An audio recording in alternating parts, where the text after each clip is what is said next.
All right, I think I'm live. So, hello everyone. We are here again, Saturday, 2 p.m. live conversation with Lisette. I started, so hi everyone, my name is Lisette. If you never caught any of my live, I started doing this live in the middle of the pandemic, COVID-19 pandemic, for us to discuss about topics that are relevant to women in general. I am personally passionate about helping women professionally, emotionally, and spiritually to grow and thrive as women leader, and by empowering, equipping, and elevating us to live our God-given potential. So that's what really drive everything that I do and talk about. And for the past 6 weeks, we have tackled various important topics, such as I think week one we talk about how to cope with anxiety. The second week, we talk about how to embrace change. That was a great one that I got a lot of interesting reception. And then the third week, we talk about your health is your wealth, which is so critical for the moment that we live in right now. And the fourth week, we talk about celebrating mothers, because it was Mother's Day weekend. Then after that, we talk about your passion and your purpose. How do you unpack and find out what is your passion and purpose? And last week, we talked about financial freedom. And one of the cool things that I did this week was because I've heard from so many of you guys that you don't have Facebook for whatever reason, right? And we could talk about that later. And so a lot of people have YouTube. YouTube is also accessible. So I download all the 6 video from the last 6 weeks to YouTube. So now they're all available in YouTube, and the page in YouTube is YouTube/Z2EmpowerYou. So that's there and available for everybody to check out and to obviously share. So last week, I talked about that we were gonna talk about a gratitude, resiliency, and all that. But to be truthful, there have been a lot going on this week, and literally this whole month of May has been exhausting for people that look like me, meaning black people.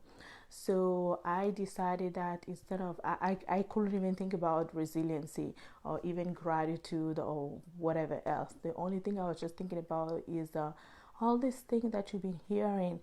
If you live in the United States or elsewhere around the world, you have seen like literally what we are calling modern day lynching video.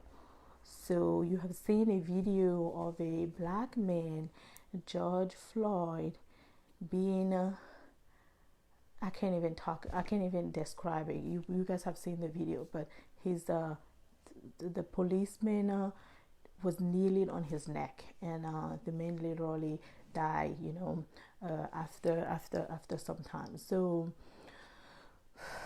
that was really traumatizing, really exhausting for me to see, and just everything that has been going on this week, from the beginning of the week until even right this moment. So I figured that there's no point for me to talk about anything else, and I like to talk about things that are directly impacting to me. I want to use my voice to talk about things that I can share my thought around. So yeah, that's what I'm doing today. So I hope you guys gonna join more later. I hope really that I'm gonna be cooler, calm, and collected. I'm gonna be definitely passionate. I don't talk about anything if what I'm not passionate about. So be aware, stick around. Everybody's gonna have a piece into it. So I try to put my thought together as much as I can, and as usual, I always use interesting reference. So it will be the same way. I'm not gonna come here and act like I know everything. Hi Valerie, thank you for joining. I appreciate it. Thank you for joining, and stick around because this is gonna be interesting. I need support actually to even have this conversation, because I had to like do yoga and zen myself so I can have like an intelligent conversation. But well, I don't know which direction this is gonna go. You know, this can go pretty good or pretty bad, I don't know. So let's get started. So I'm gonna try, you know, to synthesize my conversation around 3 topics, mainly from my perspective as a black woman, from a black man perspective, you know, because I'm married to a black man and I have a black son, a literally 13-month son that I adore, you know, and then from everybody else, and especially white women. I have a little piece for white women, and I want to ask you guys to share this video right now if you can, or even at the end, you know, to your white friend, because I'm gonna have a special call to action for everybody in this video, because it's like this, it's about to go down, right? So as a black woman, right, you know, as you can tell, we are tired, right?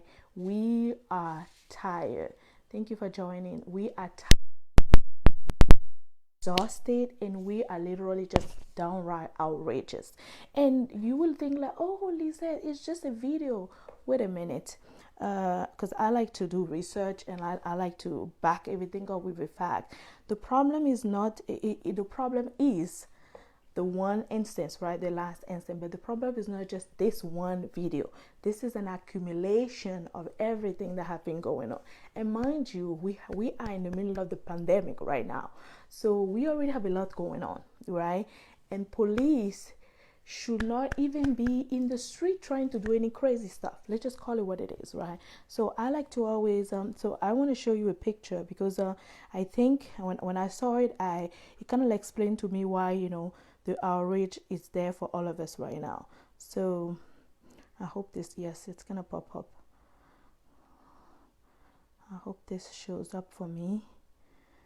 Yep. Okay, so this is gonna show up, and so there's a pyramid of white supremacy that I want to share, and as always, I'm gonna pop in all this reference in my live later, so you guys can see it close up, but I'm gonna show it here a little bit, and then I'll talk through it. So the reason why we are all outrageous is because this incident, it's at the top.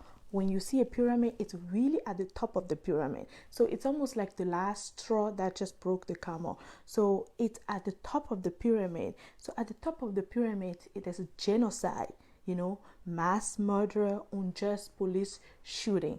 And this is exactly what we saw. It's the beginning of a genocide. Like, you killing somebody in a bright daylight, and there are people around you telling you the man is gonna die, and he's sitting there with his hand in his pocket like nobody business. So that's a genocide. So what happened is you and I have been going through this in a very in the covert white, socially acceptable, you know, discrimination that we have been going through. And I'll give you an example. Even the simple "Make America Great Again," it's some kind of white supremacy mindset that is being deployed right there. The whole hiring discrimination, and I have a story and example that I'm gonna get into and unpack for you guys. You know, landing discrimination, neighborhood mass incarceration, racial profiling. Some of you are married to black men. You guys are black lady. You know your husband has been racially profiled. Police brutality, you know, school pipeline, Confederate flag in North Carolina, assuming that good intentions are not good enough, self-appointed white allies, like white people that try to act like they are allies but they're actually not, and then they get furious when we get furious, you know, or the one that tried to tell us. So those are things that have been accumulating, you know. Housing discrimination, blaming us, the victim, and say, wait, what did he do? Like the story of Amal Arbery. Like, what is he doing in an empty house? Wait a minute. All of us, at least I'm a runner and my husband is a runner, all of us, as a matter of fact, real life example, when we move in this neighborhood, my dad is a builder back in Africa. He's an entrepreneur. He built house, and we were the house builder in the neighborhood. He used to go in all the house that was empty to check them out. He is the one that came and tell us that, oh, your model is different than your neighbor. I had to tell him, you need to stop that, you know, because somebody's gonna call somebody on you. Somebody got killed just because of that. Just to tell you that trying to tell us, and the one that I love the most and that irritate me the most, it's the color blindness, right? When they say, oh, I don't see color. Oh, you better see color, because I am not white, this is me and this is me. So see me the way that I am. Thank you. You are correct. Some of these norms are unconsciously have accept. Yes, I'm gonna talk about that. Bootstrap theory, culture appropriation, the fact that they're going to take our material and do things with it. The fact that I walk in a raw store and then I see an African print on display, that's why supremacy. It's like taking stuff from us and just, it's like you zip your mouth and you like, just take it. Take the good stuff from us, taking even our music and acting like it's the music, okay? Blaming the victim, colorblindness. So English only initiative, trying to say that English is the one language and the sole language. So we collectively have been on a daily basis and let's just forget about we. Let me just talk about me, Lisette, here. And I'm sure you guys can heart and say that's the truth for you. I have been through this again and again and again and again in corporate America, in regular living. So I have 3 examples, right? Stick with me. In the street, yes, I've been stopped by the police several times. 10 years ago, when I bought my car, I was stopped by police that asked me in blind daylight, whose car is this? Okay, this is a luxury car. Whose car is it? And I got ticked out because in my insurance, it was my husband and my name. I gave him a driver license and he asked me, whose car is this? I bought my car. It was literally less than a month. So my license plate, I had the back license plate and I had the temporary license plate in the front. He asked me whose car it is. I was like, what do you mean whose car is it? It's my car. But the fact that I get that question, it's even irritating. And mind you, I'm an African woman, right? So I was not born here. My ancestors are not a slave. Let's just get that correct up in here right now. So I am a full-blown African queen, meaning I know my right. I know where I'm from. There's a bunch of people that look like me. So therefore, I do not feel this sense of, I feel this sense of entitlement as a Black person when I walk in the street. When I'm walking around, I feel like I'm a queen and I deserve all the right that I deserve, let it be I'm an immigrant or not, I don't care. I'm a smart and strong Black woman. Therefore, when I'm driving my car and I know I'm not in any fault and I see that this police officer just changed the light because he saw me, and the first question that come out of his mouth after I gave him my driver license and my insurance is whose car it is, I'm ticked off. So I'm like, we don't have anything to talk about here.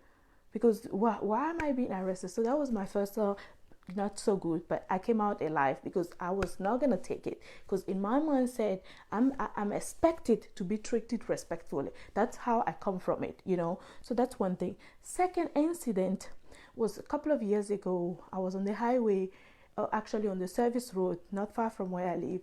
And it was 2 people driving, me and another guy, and we both passed a slow driver. So we passed the slow driver, and as soon as we did, the police pop in behind both of us. So it's like 2 people that he need to stop.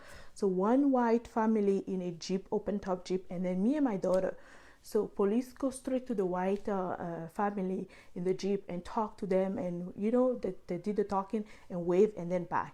So I'm like, oh, he didn't get a ticket. So I expect now to get a ticket too. Oh no, when he come to me, he's talking to me and asking me, well, you just infringed, you were speeding, what's wrong with you? I'm like, I pick up my daughter and I'm trying to drive as fast as possible so I don't get in traffic after 3:30 on this highway up in here.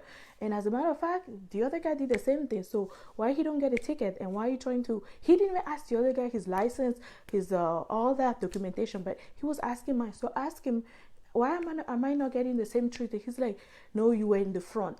So see, again, he knew exactly what he was doing. Different treatment, different people. That's in the street. Now, I'll tell you, even in my neighborhood, I have been discriminated against. Racism in my own neighborhood. So we move in this neighborhood, and mind you, I live in a neighborhood of house in the price range of like $500,000 to $1 million home, for people that move here most recently. So I'm trying to give you the mindset, but in this racism, there's no mindset, there's no education, there's no privilege level of income that you live in that will treat you badly. So I joined the neighborhood. We're all happy. It's a very diverse neighborhood: Indian, white, black, couple of black, not that many, and Chinese or Asian family. So in my neighborhood, I'm like the first houses. And a couple of weeks before, or month before, I had joined the Facebook group of the ladies in the neighborhood. So I joined the group. So I'm on the WhatsApp group just to know what's going on, because my daughter goes to school not too far. And this precise day, 3 or 4 years ago, my husband and I, we were doing gardening. And maybe that's the reason why I don't do gardening anymore, because that was a really bad experience. We were outside, and that day my daughter even wanted to do the gardening with us, but she was at school. My husband and I, we were changing the molding on the garden and planting some new stuff. So I was not in this beautiful shirt and a skirt, but I was wearing like a sweatpants, a top, and it was a little bit chilly, so I had my a hoodie on. So we did all those activities the whole afternoon. So by 3 o'clock, I was exhausted. I took a nap. Then when I woke up from the nap, around 4, I look on my WhatsApp, and it's buzzing like this back and forth message. So I start reading the message in the WhatsApp group of the people in the neighborhood. And one of the ladies in the neighborhood, they were talking about, oh, there's a lot of strange people in the neighborhood. Somebody's walking around. They're not feeling unsafe. And so people are saying different things. And they're like, okay, just pay attention. Just watch out, And one lady say, I know on Jubilee Drive in Fern Valley, that's my neighborhood, okay? Right there. On this street and this street, around 12:30-ish, I saw 2 black people looking strange in the yard. Oh, I was like, excuse me right now? I just woke up from the nap. I say, excuse me, ladies. These intersection, this is a house here, and black people live in this house, and they have been living here for the past 3 years. So I don't know who you talking about, but it better not be me. That's what I wrote. And everybody went crazy. It's a bunch of Indian lady in the WhatsApp group. They went crazy. Everybody was writing to me inbox apologizing. This lady, Indian lady, mind you, profusely apologized. Then I asked, what about it? So what does that tell you? She doesn't even expect to see black people in this neighborhood, let alone even have the assumption that they were in front of the house doing yard work. So I give that example to just tell you that, we have been going through this a lot. We have been going through this so many times. So those are like in the street and in the neighborhood. Now I'll give you the workplace. This is what happened in the workplace. If you're just a simple individual contributor that they talk about, nobody has any problem mostly, So throughout my career, as individual contributor, you get the overt racism that I talk about, a little joke here, a little discrimination. But so I always tell people, when you're trying to climb that management ladder, that's when you really see the face of racism bright onto your face like nobody business. So I'll give you an example. Throughout my career, I tried to hire 3 black people, black engineer, because I'm in engineering. 3 black people. It has been a struggle. Scenario number 1, 2015, I hired a black man, well qualified for his position. He was in the army, so that's even better, right? So I hired this guy in this position in a team with other white people. I'm telling you, Lisette is telling you that this, and I was the manager, so I'm managing this team, diverse team. My team are always diverse because I believe in diversity. And just side note for everybody that is crying out loud and say, oh, I'm all about diversity and inclusion. A bunch of people that are just, I would say, individual contributor trying to act like that. No, you will become a diversity inclusion advocate by the fruit. Like they say, we see them by the fruit. How many diversity people have you hired when you became manager? I have my record to show it because I don't play. So here I am. I'm managing this diverse team, and this is the only black guy in my team. You should see how he was treated. I'm not even going to talk about other people because today we're talking about black people, but I'm just going to tell you about this black guy situation. You should see how he was treated by other people, how people used to come and complain about him to me. His case point, his white teammate will rush into my office just like this one, close the door on me and tell me, Lisette, I gotta tell you this. This white man will come and cry to me in my office and tell me all the bad thing about this black man. And I just look at him and smile in my heart and say, you don't know me. You don't know that I'm an African queen, you know, and African men and men are king for us. And I know exactly the reason why that I hire him. And you just showing your face. So what do you think I did? I fired that white man. Yes, I did. I fired that white man.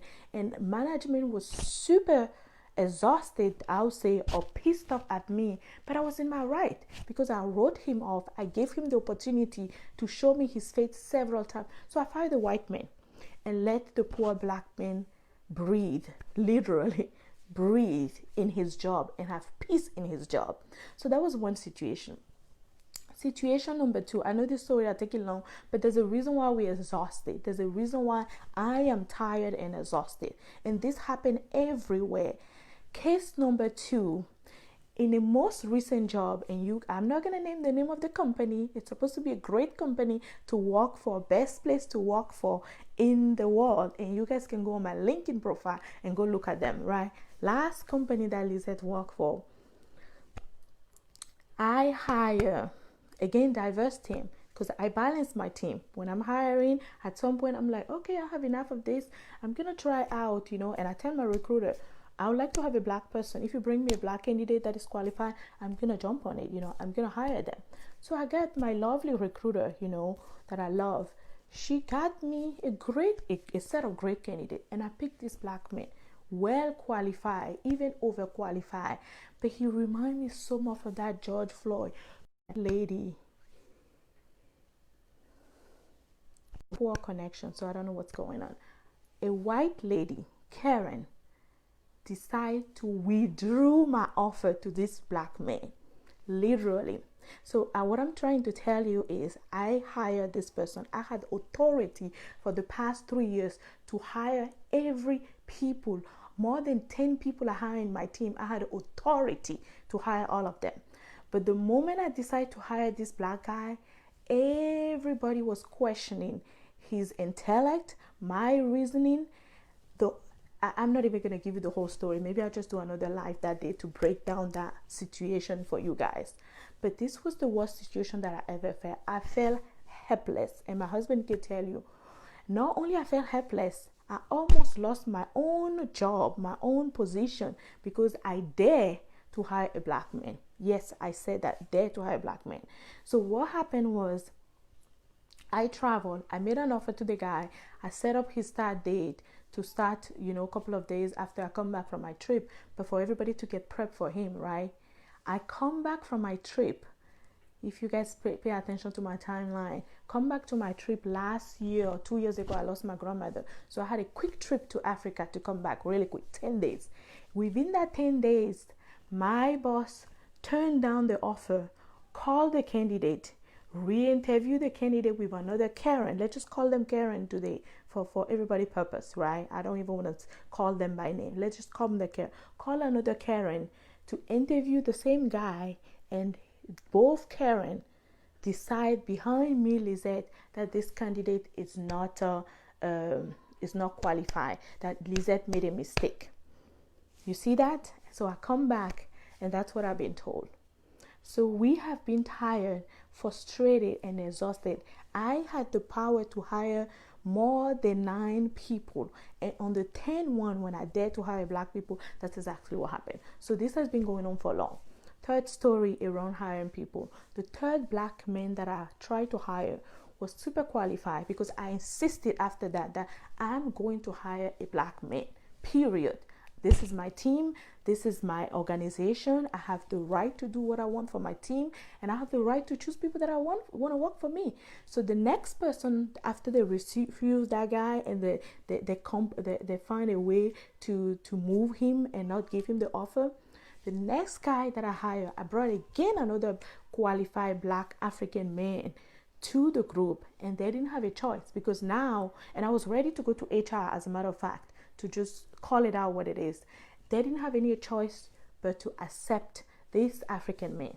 But guess what happened to the poor African man? Sorry, not poor, but the African man. As soon as I left the company, when I was on maternity leave and I decided that I'm not coming back, guess what happened? They found a reason as soon as possible to let him go. A very stupid reason to let him go. Just to tell you, it has been rough and hard for black men in America, you know. It has been rough and hard for black men in America. So that's why we traumatized, that's why we tired, that's why you see all this outrage, that's why you see people doing all kind of things, because people, and I'm just telling you a story from Lisette's perspective, right? And I think I have only been here for 20 years, so I can only imagine people that have lived here their entire life, you know. I live in a nice neighborhood. I usually hang out in nicer neighborhood more than most underprivileged neighborhood, and I'm still living this experience. So imagine people that live in a lower, poor neighborhood, how their life is. Exactly. So the outrage it's valuable, it's valid, okay? Now let's talk about black men, you know, and kids and how they're traumatized. One of the graphics that I saw, and this has been, you have to understand that in this society, things are not equal. You know, people like to use the word, we are human race. No, we're not human race. There's other race, there's different race, then there's us. So I saw another graphic, because I'm all about those graphics, because the graphic, you know, pictures speak more than word, right? So this other graphic that I saw was pretty simple, but it's pretty simple. It's pretty simple, and it's right there. Hope you guys can see it right there. And it's again a pyramid, right? It's a pyramid. It's the white and the European at the top of the pyramid. So everything that's happening in this world, it's for them. It catered to them. It's mattered to them. It's driven for them. Okay. And then you have the brown and mixed people, and then you have indigenous, everybody else, and then at the bottom of the pyramid you have us, black plus African, because they put us together. And that's the reason why we're going through everything that we go through, let it be in Africa or let it be here, because until, and I'm gonna talk about that toward the end, until we black people take our power back and accept no more any crap from anybody, until then we're gonna have the clear liberation that we need. Okay, until then we're gonna have the clear liberation that we need. So people that traumatized, you know, our life has been weaponized. They don't see us as human, because there's no way this policeman will see that black guy, you know, that George guy, human. I don't care what he did. I don't care. You can say bullshit. Exactly. I don't care what he did. And you're gonna put your knee on his neck for not 1 minute, not 2 minutes, not 3, not 4, not 5, not 6, not 7, but not 8, not 9 minutes. What do you expect? That means he has moved out of his body and no longer a human being. You know, that's like shooting.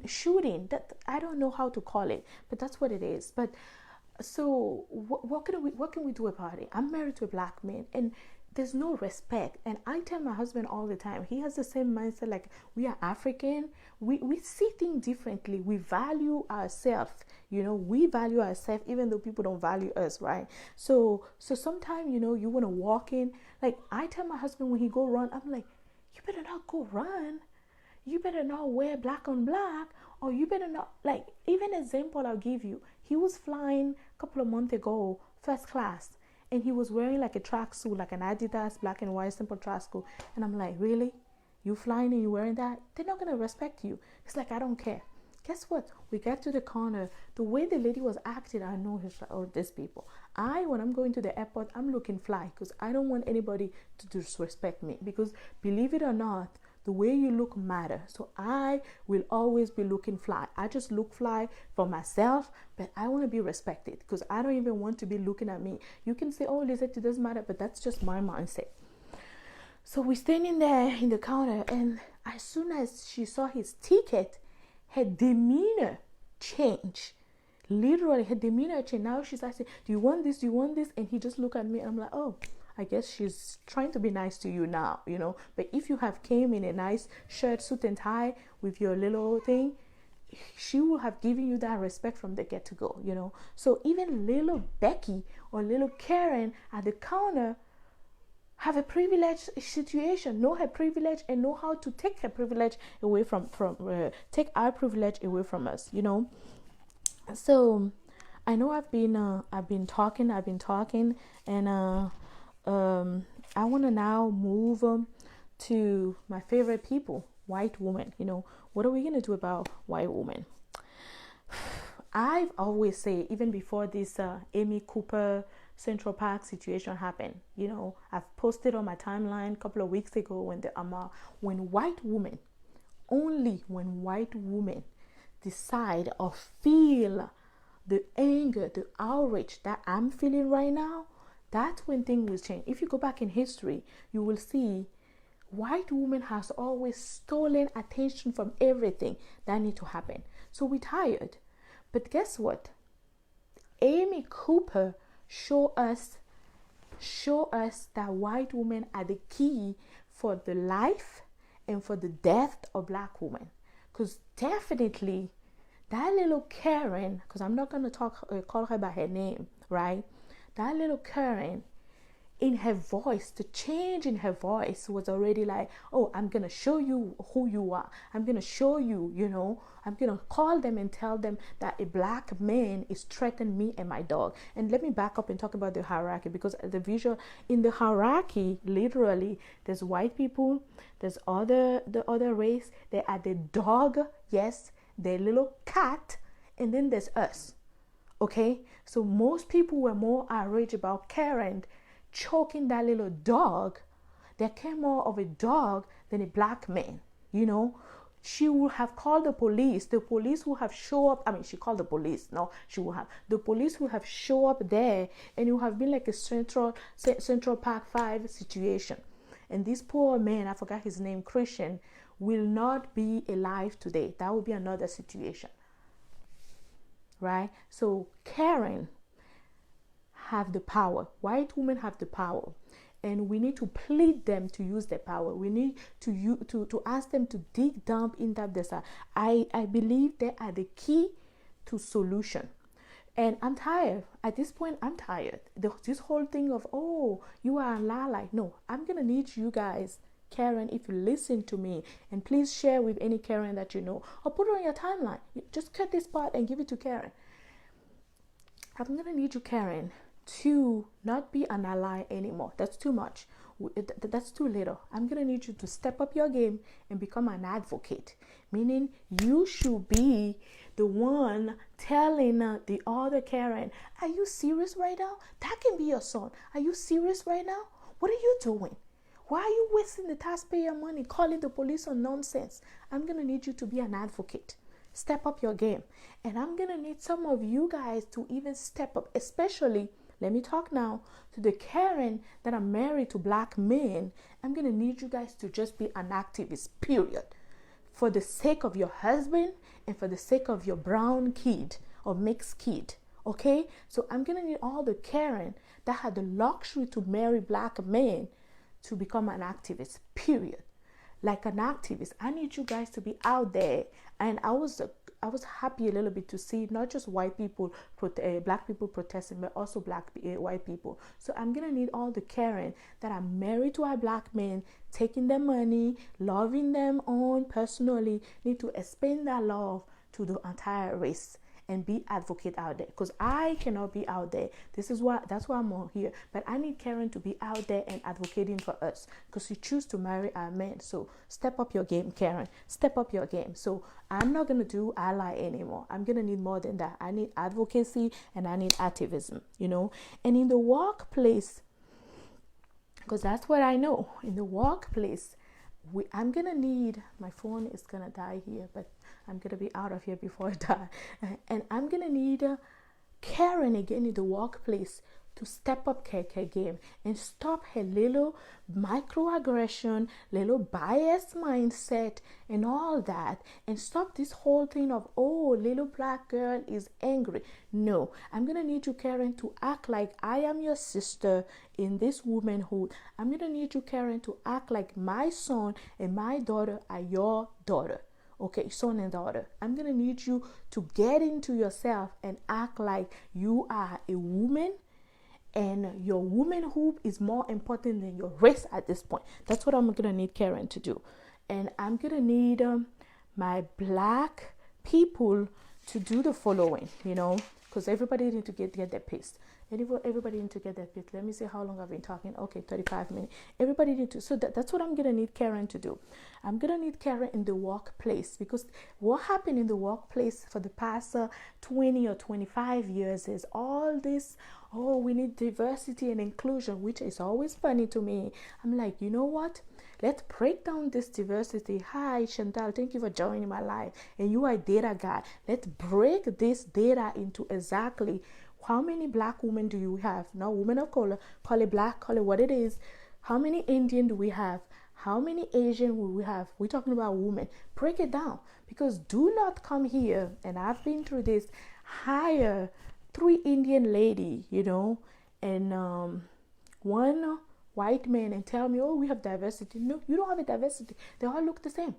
You have 3 Indian ladies. So I'm going to need data to be broken down. And I'm going to need Karen, since she's the VP most of the time, and she's the one that a white man on top of the hierarchy trusts the most, to do her part and become an activist and go in there and break the data for us, so we have more people, so we can have economical empowerment.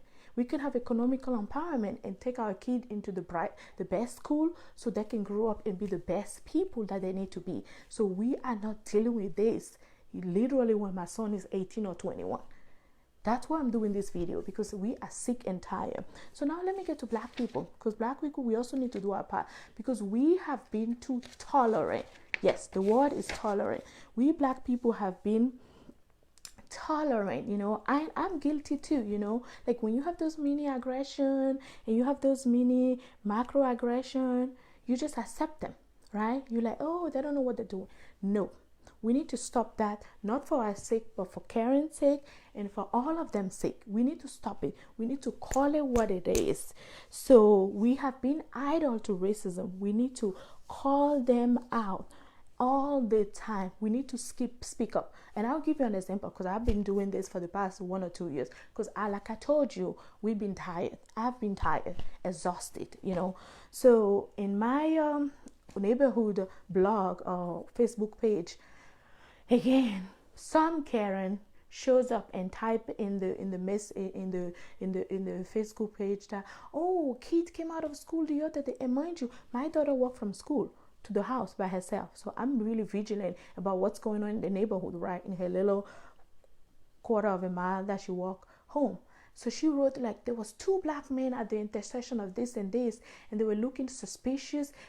And she said they were giving flyers to parents, and they were waving at the kid. So people are responding to her, oh, really? I didn't see that. And I was like, little Karen, nothing of your description look and sound suspicious to me. I'm gonna need a little bit more detail, please, Karen, because that is not frightening me at all right about now. And I have my kid in this neighborhood, and she walked to school, and I want to protect her, but you are projecting your insecurity right now in this post. And everybody went.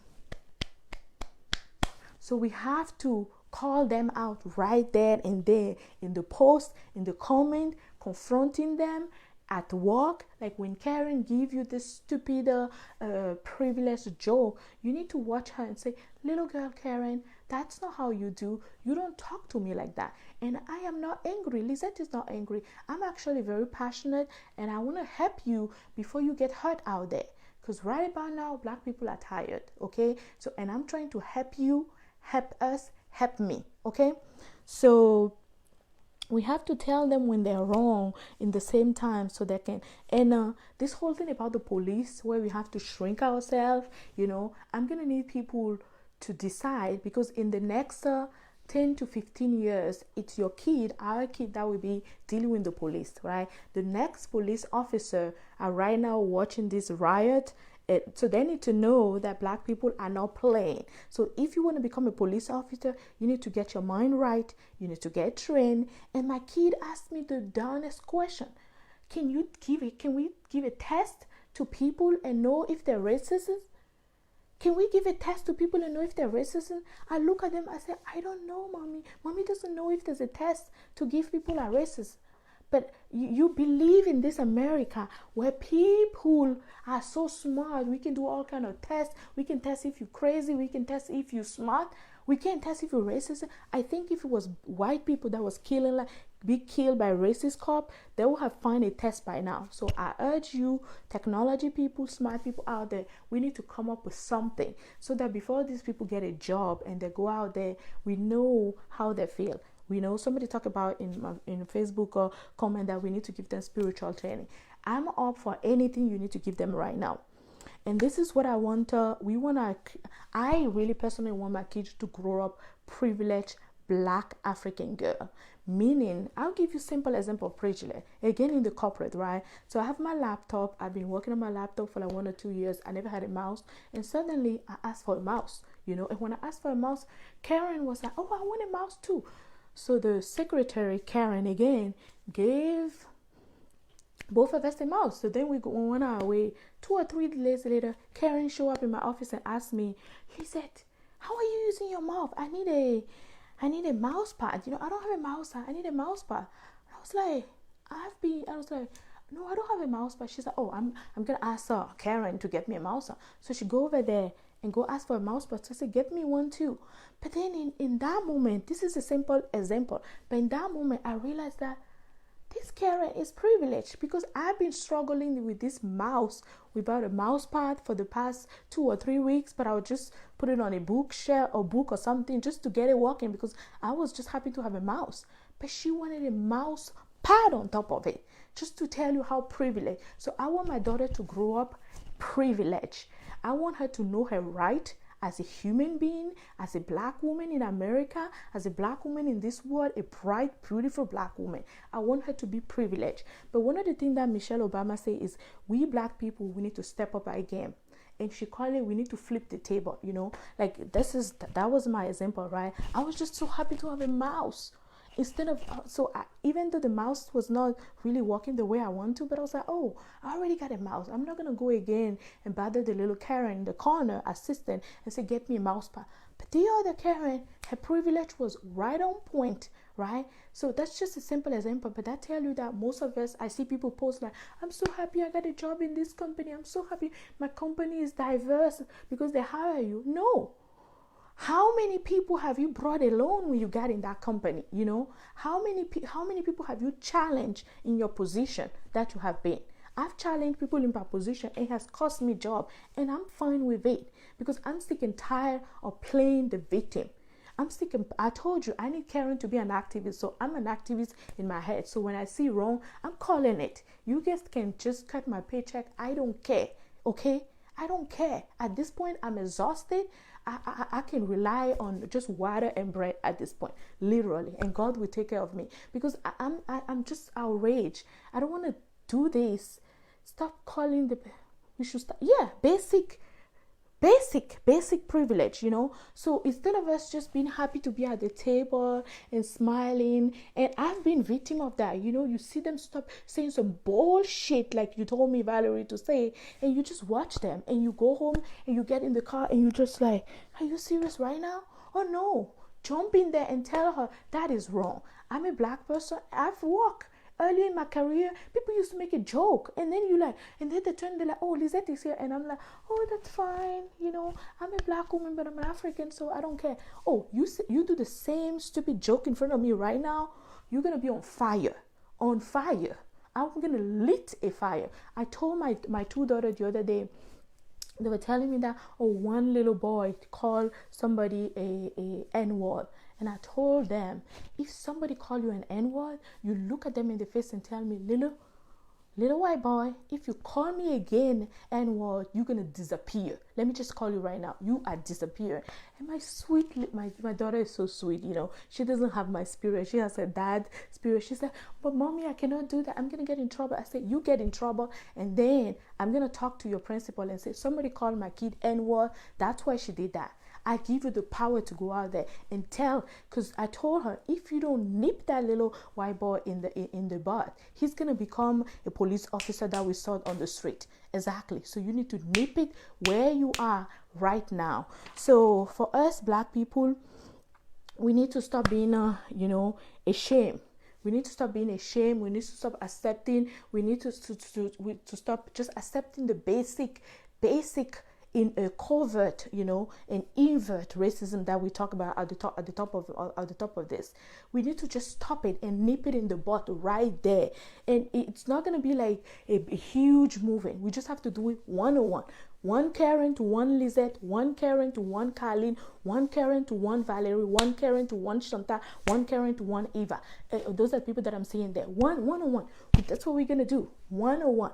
And that's just going to create a wave. And they're going to be like, oh, these people are not playing. Because right now they're watching TV and they know we're not playing. But they feel like, oh, no, these people on the TV, they're crazy. Because they don't know that me in this beautiful big house, in this nice neighborhood, I'm as pissed at the people in the street. Just that, maybe I have a nice shirt on and I can't go out there, or because, I have a last name and I have a family, so I can't go out there. So I'm telling you guys, let's be sophisticated, but let's nip it in the butt. You do a racist thing, let's just tell it. I'm going to call you sweetheart Karen and tell you that is wrong. And like I say, you can go back and watch. I talk about allyship, I talk about advocacy, and I talk about activism.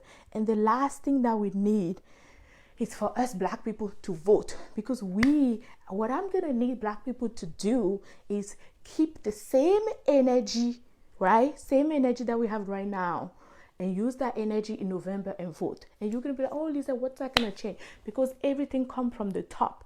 Leadership define everything, right? When you have a leader, and I don't go political, but hell, today is just today.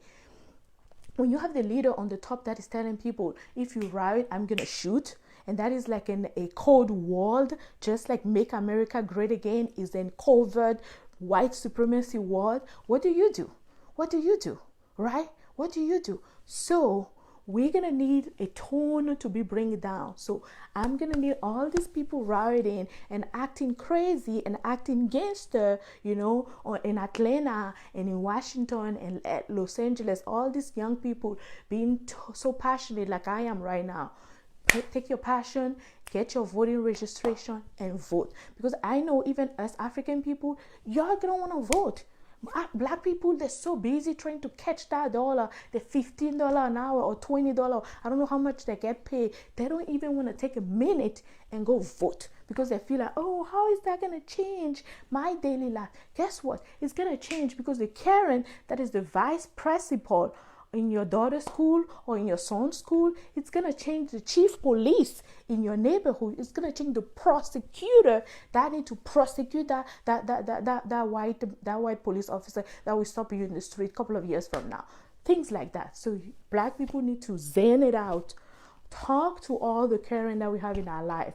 Make them watch this video, or make your own video, or have a party with them, or whatever you need to do, and talk, because you need to go there with them, literally. And I've been saying that, like, I go there with people right now. I've been doing that for the past year or two, but I just go there. Like, I've been going there in corporate setting that people know me, and I'm going there. Like, literally the day that this thing happened, I didn't want to jump on a call, but I did. And I told them, guys, I'm not feeling it right now. So just let me breathe a little bit. I am not feeling it right now.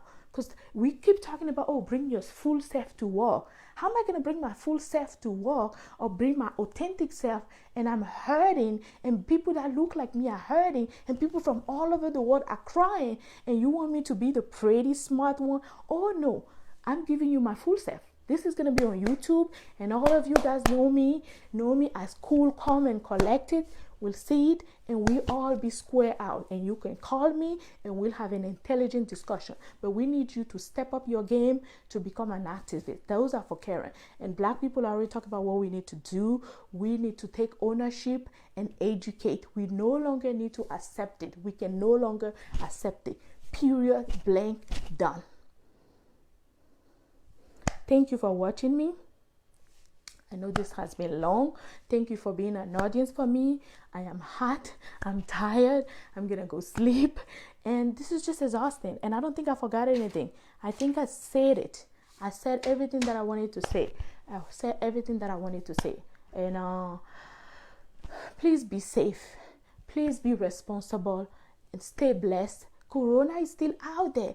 People are so frustrated that they're out in a mask. That's how bad it is. That is how bad it is. Thank you for the applause. I appreciate it. Not that I need it, but I appreciate you guys watching me. And I hope this has been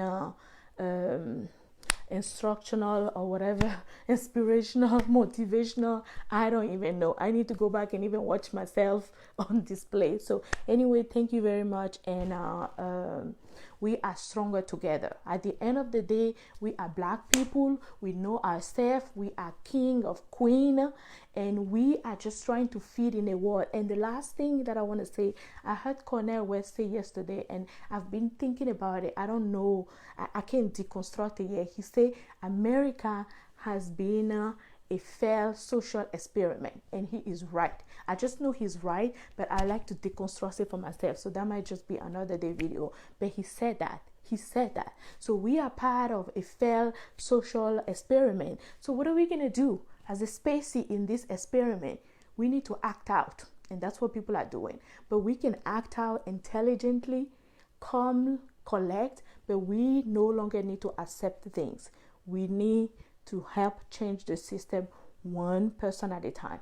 And not all white people are wrong. Not all. That's why I told you that we need Karen to be an activist, because Karen has the power to make change. Karen has been changing the system right after white men behind them. So she can help us change the system. We can ride along her as women, because women has always been powerful. We can change the system together. So again, thank you so much for taking the time to listen to me, to watch me. And this is gonna be the last live one. I don't know if I'm gonna come back into another one. I have another idea that I'm gonna talk about maybe next Saturday to you guys, but this is gonna be the last one. So this might end on a bang. You know, I might come back just once a month to talk about a different topic, but this is gonna be the last one. If you never catch any of my live, there's so many of them right now on YouTube or on this page that you are. If you never like the page, invite your friend, because we're gonna have this kind of like serious conversation. Invite your Karen. I have a couple of Karen, lovely Karen on the Facebook page. I love my friend. You know, I have diverse friend. My mom always say like, you have all kind of friend, you know, but I like to be truth and direct to people. I'm not gonna have a friend and we're just gonna be doing this washy friendship. No, I'm gonna go there with my friend and be like, girlfriend, let me tell you, I am not happy about your people right now.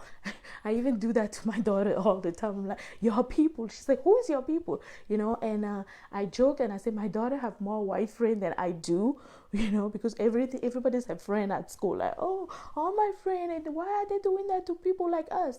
So I'm like, oh, you tell your friend that our people are not happy right now. So anyway, but so this is nothing against white people, but we just gotta call a thing a thing. We gotta call it what it is. So thank you.